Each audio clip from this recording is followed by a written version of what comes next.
नमस्कार विद्यार्थी मित्र मैत्रिणींनो, एमपीएससी क्रॅकिट या आपल्या यूट्यूब चॅनलवरती तुमचं पुन्हा एकदा स्वागत आहे. येणाऱ्या अपकमिंग सगळ्या एक्झामसाठी आपण इंडियन पॉलिटी शिकत आहोत. केसागर पब्लिकेशनच्या इंडियन पॉलिटी या पुस्तकातून. पुस्तक तुम्हाला kesagar.com या वेबसाईटवरती मिळून जाईल. तिथं तुम्हाला ऑलरेडी 20% डिस्काउंट आहे. एक्स्ट्रा 5% डिस्काउंटसाठी तुम्ही कविता 05 हा माझा कोड यूज करा. तुम्हाला एक्स्ट्रा 5% डिस्काउंट मिळून जाईल. ठीक आहे. जास्तीत जास्त विद्यार्थ्यांपर्यंत आपल्या चॅनलला पोहोचवा. सबस्क्रायबर वाढले पाहिजेत.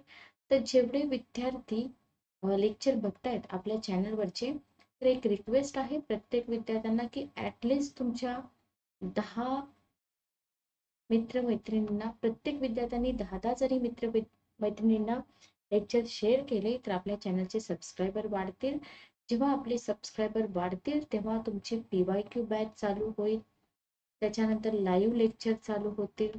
लाईव्ह लेक्चरमध्ये तुमचे डाऊट सॉल्व्ह केले जातील. फक्त तुमच्याकडून एकच हेल्प हवी आहे, ते म्हणजे चॅनल जास्तीत जास्त स्प्रेड करा. जास्तीत जास्त विद्यार्थ्यांपर्यंत आपला चॅनल पोहोचला पाहिजे. ठीक आहे. चला, आपण कुठेपर्यंत आलो होतो? आपण बघत होतो विधान परिषदेची संरचना. विधान परिषदेची संरचना. ठीक आहे. ओके, क्वेश्चन येतात का? येतात. कसे क्वेश्चन येतात बघा. तर इथे तुम्हाला लक्षात घ्यायचं आहे की विधानसभेच्या उलट आपण काल बघितलं की विधान परिषदेतील सदस्य अप्रत्यक्षपणे निवडले जातात. इथं तुमचा क्वेश्चन बनतो की विधान परिषदेतील सदस्य कसे निवडले जातात. ठीक आहे. आता विधान परिषदेतील सदस्यांची जी कमाल संख्या असते, कमाल संख्या बरोबर किती असते? विधान परिषदेतील सदस्यांची कमाल संख्या असते ती म्हणजे, मी तर दुसऱ्या पेनने लिहूया म्हणजे तुमच्या चांगलं लक्षात राहील. तर बघा, विधानसभेतील विधानसभेतील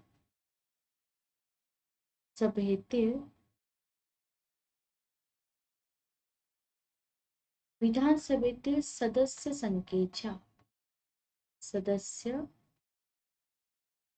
संख्येच्या किती असतात? 2/3 बरोबर, 2/3. ठीक आहे. तर इथंच तुम्हाला एरर टाकला जातो. 2/3 ठिकाणी 2 1/3 पण टाकू शकतात. ठीक आहे. ही झाली कमाल संख्या. आता तुम्हाला किमान संख्या पण विचारली जाते. तर किमान संख्या किती पाहिजे हे सगळं आपलं क्लिअर पाहिजे. कुठलाही भाग आपल्याला स्किप करून चालत नाही. किमान संख्या बघा, तर किमान संख्या इथं तुम्हाला लागणार आहे ती म्हणजे 40. ठीक आहे. Okay, clear. हे व्यवस्थित लक्षात ठेवा. 40 असते. क्लिअर. बघा, आता तुम्हाला इथं काय लक्षात ठेवायचं आहे की भारतीय राज्यघटनेने ही जी 40 संख्या ठरवली की नाही, ही पूर्वी जम्मू काश्मीरला लागू नव्हती. कारण का? जम्मू काश्मीरमधील विधान परिषदेमध्ये तेव्हा त्यांची सेपरेट घटना होती. बरोबर, 36 सदस्य होते. हे पण लक्षात ठेवा. आता जरी जम्मू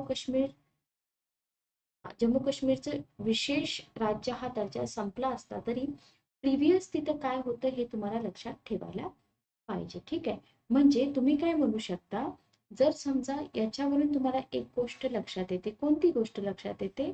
ज्याला आयोग तुम्हाला एक सारांश म्हणून एखादं सेंटेन्स देऊ शकतो की विधान परिषदेतील, व्यवस्थित लक्ष द्या, विधान परिषदेतील असं तुमचं वाक्य असेल आयोगाचं. विधान परिषदेतील सदस्य संख्या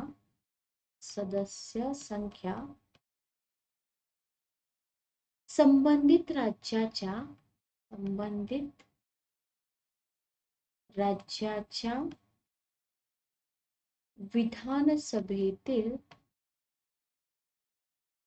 विधानसभेतील सदस्य संख्येवर म्हणा, सदस्य संख्येवर अवलंबून असते. तर हे वाक्य बरोबर येईल का? बरोबर येईल. लक्षात घ्या. कारण का? आपण काय म्हटलंय, विधानसभेतील सदस्य संख्येच्या 2/3 आणि किमान आहे 40. क्लिअर? तर इथं बघा, विधानसभेमध्ये जेवढे सदस्य आहेत त्याच्यावरती अवलंबून असते. आता पुढचा पॉइंट आपल्याला बघायचा आहे, राज्याच्या कायदेशीर कामकाजामध्ये थेट निवडून आलेल्या प्रतिनिधींचं वर्चस्व राहावं. बरोबर? क्लिअर? म्हणून इथं असं केलेलं आहे, विधानसभेचं वर्चस्व राहावं म्हणून इथं विधानसभेतील सदस्य संख्येवरती अवलंबून असते. हे तुम्हाला वेगळं सांगायची गरज नाही. ठीक आहे? म्हणजे अजून एक पॉइंट इथं IMP म्हणून मी देते, तुम्ही तुमच्या मायक्रो नोट्स मध्ये लिहून घ्या. बघा, जरी घटनेने कमाल व किमान मर्यादा ठरवल्या असल्या तरी, ठरवल्यात की नाही कमाल आणि किमान मर्यादा, तरी सुद्धा विधान परिषदेची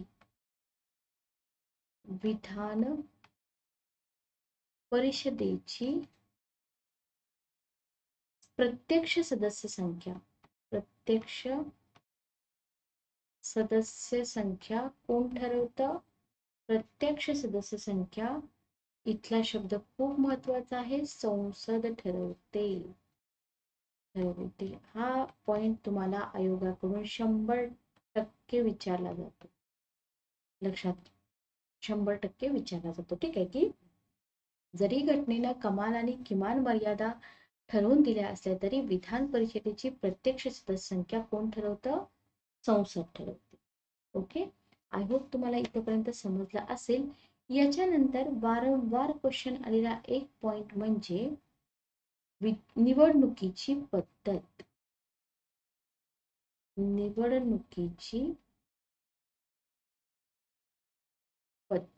ठीक आहे, याच्यावरती जोड्या लावामध्ये क्वेश्चन आलाय, थिअरॉटिकल क्वेश्चन. आता इथे काय करायचंय बघा, साधा सिंपल सोपा क्वेश्चन तुम्हाला येऊन गेला होता. फॉर एक्झाम्पल बघा, नेक्स्ट पेज वरती घेते मी, तुम्हाला जोड्या लावामध्ये एक क्वेश्चन होता बघा. पहिला पॉइंट 1/3, दुसरा पॉइंट 1/12, तिसरा पॉइंट 1/12. ठीक आहे, चौथा पॉइंट 1/3 आणि पाचवा पॉइंट 1/6. आता मी हे का लिहिलं आहे ते तुम्हाला सांगते. बरोबर, लक्षात घ्या, विधान परिषदेतील एकूण सदस्यांपैकी 1/3 सदस्य आहेत ते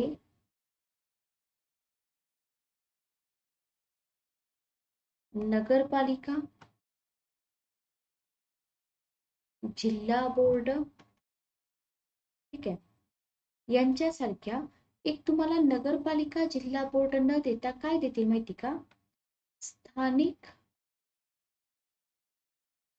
स्वराज्य संस्थांच्या सदस्यांमधून निवडले जातात 1/3. ठीक आहे, 1/12 सदस्य पदवी घेऊन 3 वर्ष पूर्ण असलेले, म्हणजे पदवीधर, आपल्या राज्यातील पदवीधर मतदारसंघातून निवडले जातात.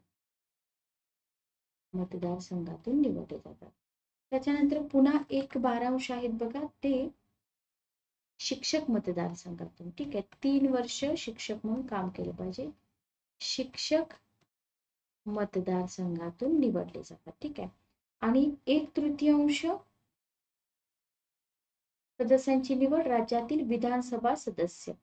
ठीक आहे, विधानसभा सदस्य करतात कुणामधून? विधानसभेचे सदस्य नसलेल्या व्यक्तींमधून. ठीक आहे, हे लक्षात ठेवा. आणि 1/6 जे आहेत ते राज्यपालाद्वारे नॉमिनेट केले जातात.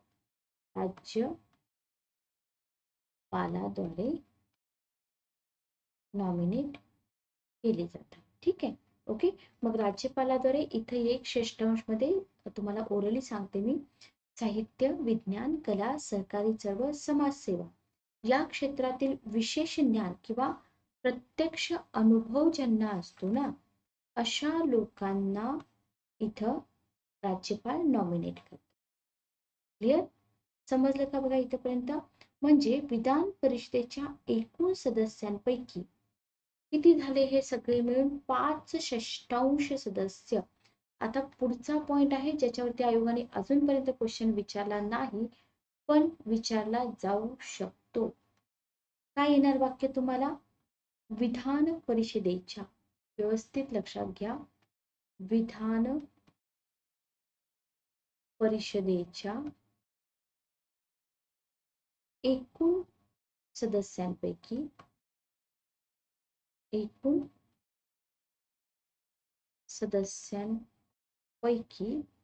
किती सदस्य?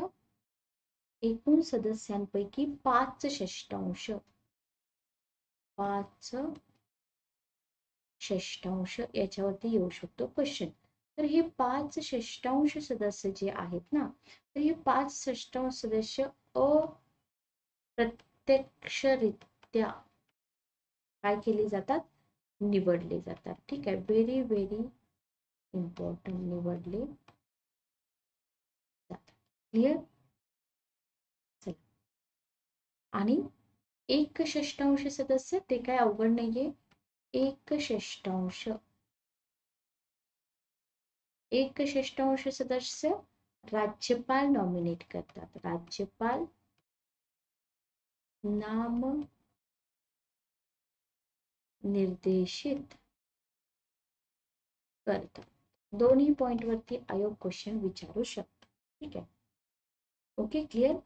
त्याच्यानंतर अजून एक पॉइंट आहे ज्याच्यावरती आयोग तुम्हाला क्वेश्चन विचारू शकतो. इथे मी IMP करून देते. इम्पॉर्टंट पॉइंट आहे IMP. कोणता पॉइंट आहे बघा?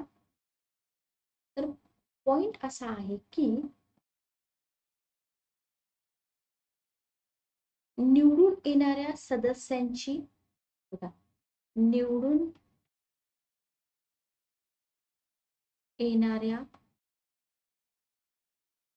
सदस्यांची, समजून घ्या, निवडून येणाऱ्या सदस्यांची जी निवडणूक असणार आहे, निवडणूक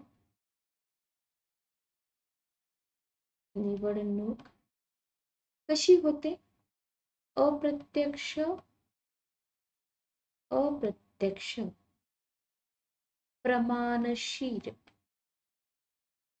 प्रमाणशीर प्रतिनिधित्व पद्धतीने होते. प्रतिनिधित्व पद्धतीने होते. ठीक आहे, ओके, क्लिअर? किंवा सॉरी, प्रतिनिधित्व पद्धतीने. अजून इथे एक पॉइंट लक्षात घ्या, मतदान पद्धती आपली वाक्य आहे. प्रतिनिधित्व एकल संक्रमणीय, हे लिहून घ्या इथं. काय लिहायचं आपल्याला? एकल संक्रमणीय पद्धतीने किंवा मतदान तत्वानुसार केली जाते. ठीक आहे, ओके. आता मला सांगा, इथं जे शब्द आलेले आहेत, कोणते शब्द आलेले आहेत? अप्रत्यक्ष. कोणते शब्द आलेत बघा? अप्रत्यक्ष, बरोबर.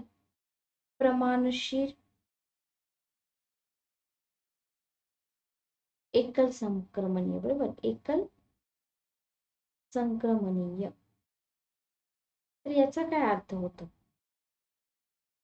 मतदान पद्धती, बरोबर. मतदान पद्धतीवरती तुम्हाला शक्यतो तर आयोगाचे जास्त क्वेश्चन नसतात, बरोबर.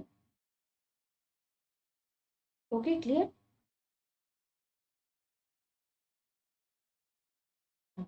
पण इथं तुम्हाला प्रौढ मतदान पद्धती म्हणजे काय, एकल संक्रमणीय मतदान पद्धती म्हणजे काय, वगैरे वगैरे क्वेश्चन न येता आपण हे समजून घेतलं पाहिजे.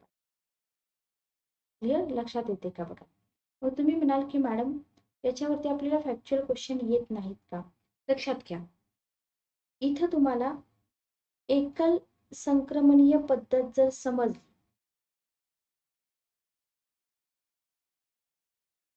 एकच मिनिट थांबा.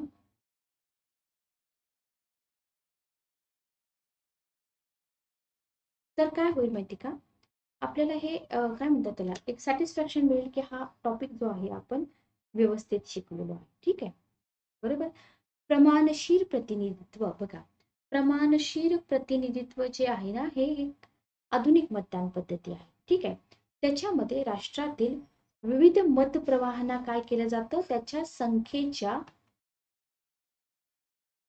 ऑब्लिक मतदान शक्तीच्या प्रमाणात विधिमंडळामध्ये काय केलं जातं, प्रतिनिधित्व दिलं जातं. ठीक आहे, प्रतिनिधित्व दिलं जातं. हे तुम्हाला एक्झाम मध्ये विचारत नाही. ओके, म्हणजे समाजातील बहुसंख्य लोक विधिमंडळामध्ये बहुमत मिळवून अल्पसंख्याकांवर अन्याय करण्याची शक्यता असते, म्हणून इथं प्रमाणशीर मतदान पद्धती वापरली जाते. लक्षात घ्या, समजते का बघा. ठीक आहे, आता आपण दुसरी पद्धत बघतोय, एकल संक्रमणीय. इथं काय असतं, मतदार पत्रिकेवरती, इथं बघूया आपण, एकल संक्रमणीय मध्ये काय असतं, मतदार मतपत्रिकेवर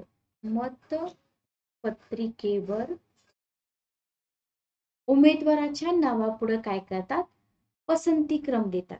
बरोबर, पसंती क्रम देतात. ठीक आहे, पसंती क्रम अंक लिहितात असं म्हटलं तरी चालेल. आणि ही पद्धती कमीत कमी आवश्यक मतांच्या तत्वांवर आधारित आहे. इतकं जरी तुम्हाला समजलं तरी मोर दॅन सफिशियंट. मग इथं तेच आहे, प्रमाणशीर प्रतिनिधित्व एकल संक्रमणीय म्हणजे मतदार मतपत्रिकेवर उमेदवाराच्या नावापुढे आपले पसंती क्रम देतात. ठीक आहे, ओके. आय होप इथपर्यंत तुम्हाला समजलं असेल. आता इथं एक पॉइंट आणखीन आपल्याला समजून घ्यायचा, तो कोणता, राज्यपालाने जे नॉमिनेट केलेलं असतं ना, नामनिर्देशनाची जी प्रामाणिकता असते. आता काही जण म्हणते की राज्यपालाने जे नॉमिनेट केलेले सदस्य आहेत ते मुद्दाम केले. बरोबर, मग राज्यपालाच्या या कृतीला न्यायालयात आव्हान देता येत नाही. लक्षात घ्या. ठीक आहे, देता येत नाही. Okay, clear. इथपर्यंत आपण शिकलो.